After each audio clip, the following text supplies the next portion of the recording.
Well, maybe it is, but it's true. I mean, you know, if I had any doubt that I was right about the change that's happened in the left, watching people protest for a terrorist organization like Hamas, that straightened me up pretty quick.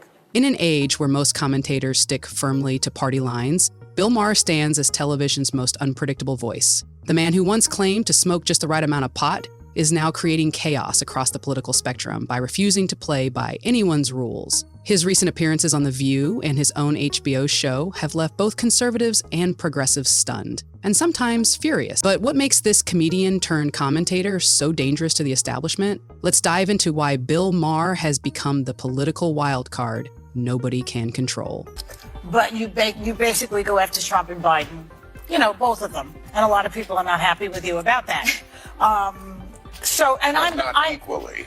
Well, not equally, because you know that Trump is doing more dangerous. Of course. I mean, I don't think anybody was more out front on that danger than I was. I was talking about how he was never going to give up power long ago when everybody was laughing at me and said, you smoke too much pot. And I said, I smoke just the right amount of pot.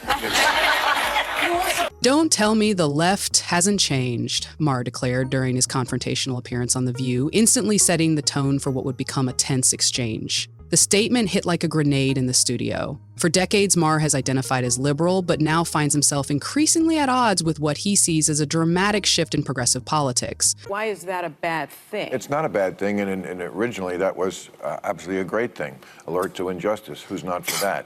But words do migrate. Now, I'll use any term you want. Okay. Because maybe that is a word that's triggering, and so let's not use that word. I don't know, want to call it the super far left? The political commentator didn't hold back, suggesting that today's left has abandoned common sense in favor of ideological purity. I'm old enough to remember when it was the conservatives who hated the Jews, he remarked, with characteristic dark humor, highlighting what he sees as a dramatic reversal in traditional political alignment. When his joke was met with uncomfortable silence rather than laughter, it only reinforced his point about how humorless and rigid he believes the left has become. But don't tell me the left had... Or maybe the super far right. Well, he's talking about the left. Well, then okay, but we talked about that. I mean, I think we agree about the danger of the super far right, and I can't say it enough. I think they're the bigger threat. But what makes Marr's criticism particularly effective is that it comes from someone who has consistently opposed conservative policies. He reminded the View's panel that he had warned about Trump's refusal to concede power when everybody was laughing at me. This established credibility allows him to criticize the left without being immediately dismissed as a right-wing operative, though many progressives still try. Don't tell me that the left hasn't changed. I mean, I'm old enough to remember when it was the conservatives who hated the Jews. Yeah. Okay. That was a joke. But, too dark. The tension escalated when Sonny Hostin challenged Marr on his use of the term woke, arguing it had been co-opted by the right and weaponized. Marr's response was immediate and unapologetic. Originally, that was absolutely a great thing. Alert to injustice, who's not for that? But words do migrate. In the first segment, you used the term woke, and you said that woke is what was sort of ruining everything. And I know that you're... No, I didn't say ruining everything. I said that's why Trump could get reelected. That's why Trump could get reelected. Yeah. So this exchange exposed a fundamental divide in how language is understood across political lines. To Hostin and many progressives, abandoning the term means surrendering to right-wing framing. To Marr, it's simply acknowledging reality. The word has evolved beyond its origins. And clinging to outdated definitions proves his point about the left's disconnect. The term woke has been, in my view, co-opted by the right and weaponized and bastardized. And so I was surprised to hear you use the term because... What viewers witnessed wasn't just semantic debate, but a clash of worldviews. Marr insisted on discussing how language operates in the real world, while his critics seemed more concerned with how they believed language should work. This difference epitomizes the larger cultural divide Marr frequently highlights. Historically, as you know, because I think you're quite brilliant, that woke is a word used by the Black community to note that we must be aware of social injustices. But words migrate. Perhaps most surprising to The View's hosts was Marr's willingness to criticize President Biden, particularly regarding his age. Biden just presents as old, Maher stated bluntly. It's not really fair. Trump is almost the same age as him, but Trump doesn't present that way. The comedian compared Biden to Ruth Bader Ginsburg, suggesting both stayed too long at the fair. This analogy struck a nerve with the panel, who seemed visibly uncomfortable with criticism of the Democratic president. Joy Behar pushed back, suggesting that speaking against Biden might influence fence-sitters in the upcoming election. We are not young, but we don't present as old. Yeah. Biden does. I saw him yesterday making that speech. I mean, I'm sorry, he's Gaddafi-like. But his brain is good. He's still great. Maher's response revealed his core philosophy. I think you lose all credibility. My bond with my audience has always been, I don't pull a punch. My bond with my audience is, you're not going to like everything I say, but you know I'm saying what I really think is true. This exchange highlighted the fundamental tension between partisan loyalty and intellectual honesty. While the View hosts seemed concerned with protecting their preferred candidate, Maher insisted that credibility requires consistency, even when it hurts your own side. Are you at all concerned about the innocent civilians that have been collectively punished and murdered, largely children and women? And are you at all concerned about the fact that the International Criminal Court just today issued a subpoena for Bibi Netanyahu? Well, that's ridiculous. But when the conversation turned to the Israel-Hamas conflict, the temperature in the studio noticeably rose. Hostin questioned Maher about civilian casualties in Gaza, referencing the International Criminal Court's actions regarding Netanyahu. But it's a war. Why? It's a war. Because it's a war, and they were attacked, and they're defending themselves. Now, this is a war. Do you think Hamas needs to be destroyed? This is the question. Yes. You do?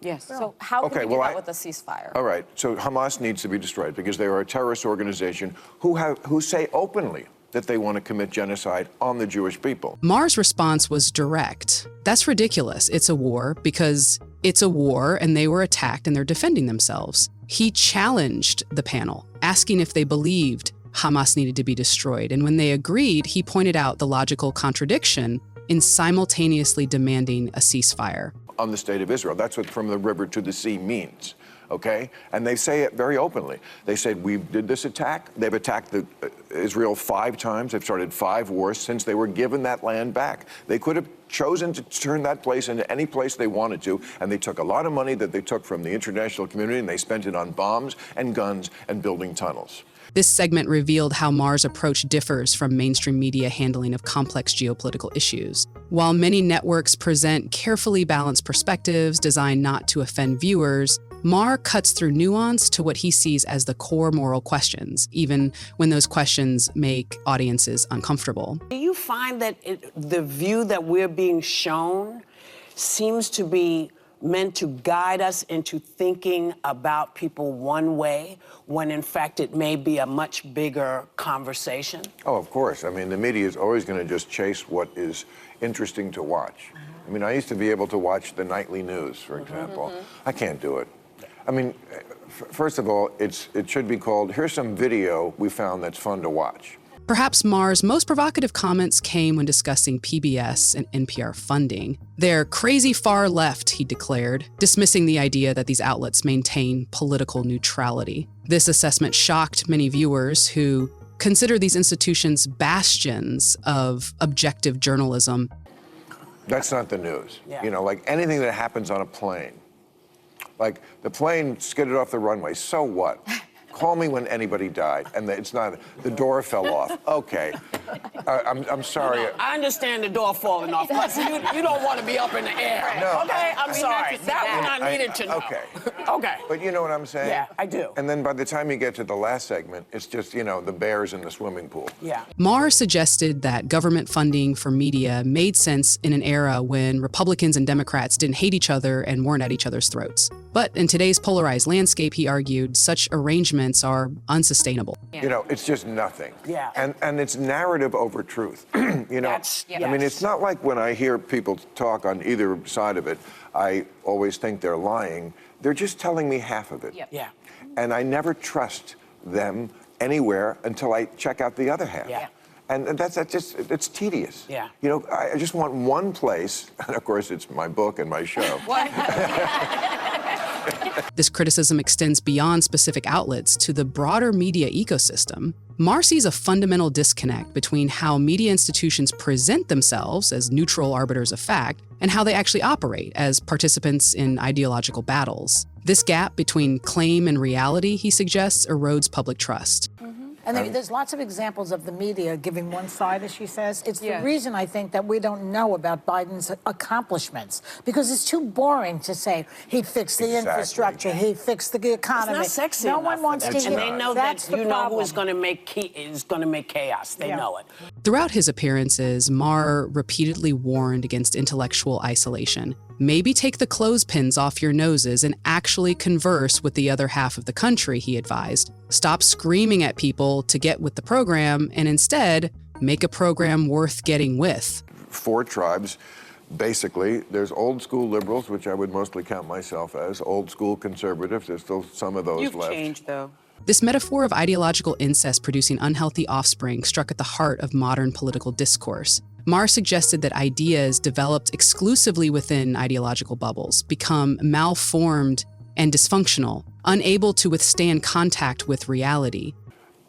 Wait, what are the other two? Go ahead. Well, what are the other two? Well, that's what I was trying to find out in this book. I don't think I have. The comedian's critique transcends specific policy disagreements to address how we approach political differences. Rather than viewing opposing viewpoints as moral failings or threats, Marr advocates treating them as essential challenges that strengthen our thinking. This position places him at odds with activists who believe some ideas are too dangerous to engage with.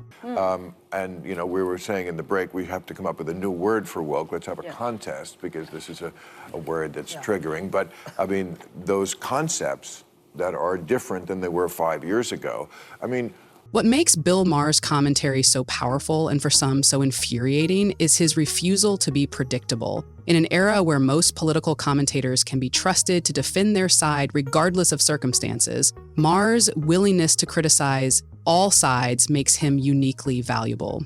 But you basically go after Trump and Biden, you know, both of them. And a lot of people are not happy with you about that. I'm not equally. Well, not equally, because you know that Trump is doing more dangerous. Of course. I mean, I don't think anybody was more out front on that danger than I was. I was talking about how he was never going to give up power long ago, when everybody was laughing at me and said, you smoke too much pot. And I said, I smoke just the right amount of pot. His approach represents something increasingly rare in American discourse: the prioritization of perceived truth over tribal loyalty. When Marr criticizes the left despite identifying as liberal, he demonstrates that principles can transcend partisanship. Because plainly, I was using the term slow-moving coup before he was elected the first time. That's right. I said, this guy is never going to concede power. It's impossible to imagine him going, oh, I lost. Yeah, can't do it. That's just not in his nature. So, but I'm nervous about saying anything against Biden, because I feel, not that I have so much power, and you have some more than I do, obviously, but... Oh, I don't know about that. Are you afraid that you might, influence people who are on the fence? I think you lose all credibility. I do. I mean, my bond with my audience has always been, I don't pull a punch. Yeah. My bond with my audience is, you're not going to like everything I say, but you know I'm saying what I really think is true. Right. That's.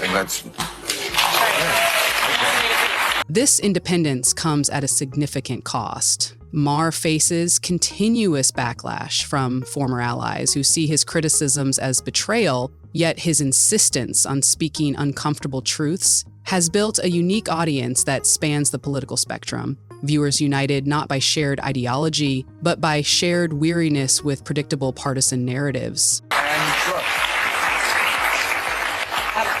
Biden just presents as old. It's not really fair. No.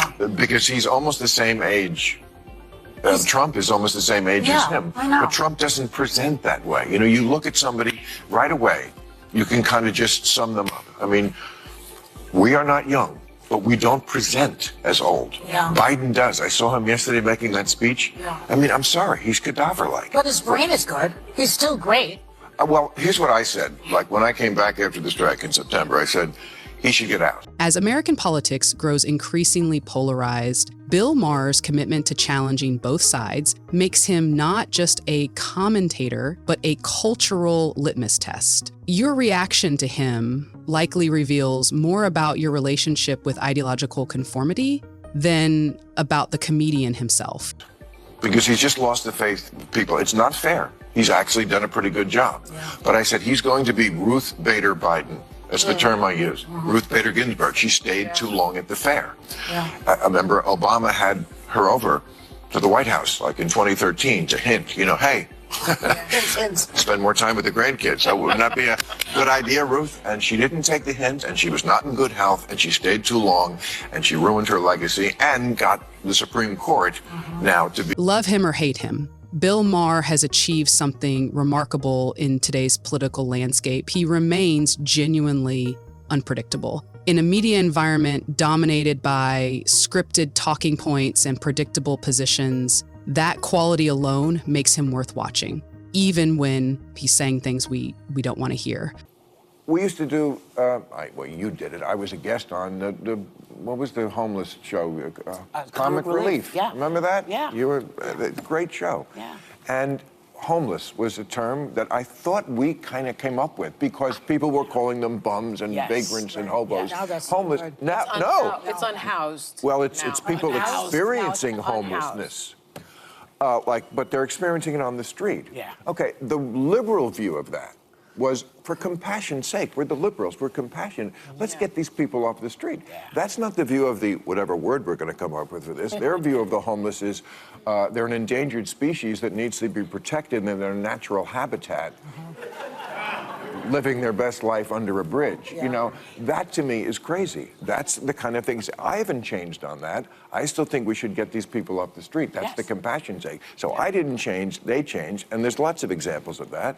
In conclusion, Bill Maher's fearless willingness to challenge the status quo reminds us that independent thought and honest debate are more essential now than ever. Whether you agree with him or find his comments controversial, there's no denying the importance of questioning entrenched viewpoints and engaging in real, unfiltered political conversation. If you're ready to look beyond partisan confines and explore ideas that challenge and provoke, join the discussion. Share your thoughts in the comments, subscribe for more deep dives into the state of our political discourse, and don't forget to spread the word on social media. Let's work together to create a community where airing difficult truths is encouraged and genuine dialogue isn't just welcomed, it's celebrated.